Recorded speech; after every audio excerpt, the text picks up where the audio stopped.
ఈ మనుషులను కాల్చి చంపడం, పట్టుకొని చంపడం, బూటకపు ఎన్కౌంటర్లు చేయడం, ఇది దుర్మార్గమైనటువంటి చర్యగానే కమ్యూనిస్ట్ పార్టీ భావిస్తా ఉన్నది.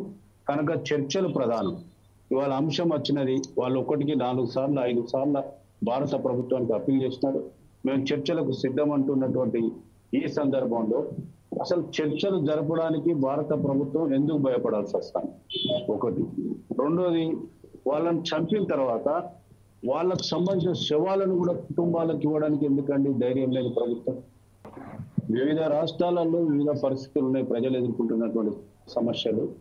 ఏదైనా ఎర్ర జెండా పార్టీలు లేకుండా అణచివేతకు వ్యతిరేకంగా ఎక్కడ ఉద్యమాలు జరగలేదు. ఈ అణచివేతలకు వ్యతిరేకంగా ప్రతి చోట సమానత్వం కావాలనేటువంటి దాంట్లో, సమానం నిలబడాలనేటువంటి దాంట్లో, స్వేచ్ఛ కోసం జరిగినటువంటి పోరాటాలు.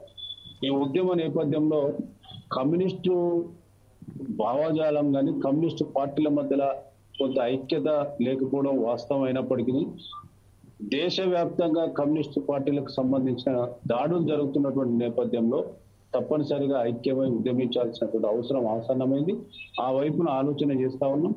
ఈ కేంద్ర ప్రభుత్వం తీసుకున్నటువంటి ఈ నిర్ణయం ఈ దేశంలో మొట్టమొదటిసారిగా కాల్చి చంపుతాం అనేటువంటి ప్రకటన, వాళ్ళను 26 వరకు లేకుండా చేస్తాం అనేటువంటి ప్రకటన, అసలు దేశంలోనే లెఫ్ట్ లేనటువంటి ఈ దేశాన్ని సృష్టిస్తాం అనేటువంటి ప్రకటన, ఇంత దుర్మార్గమైనటువంటి ప్రకటన ఈ దేశ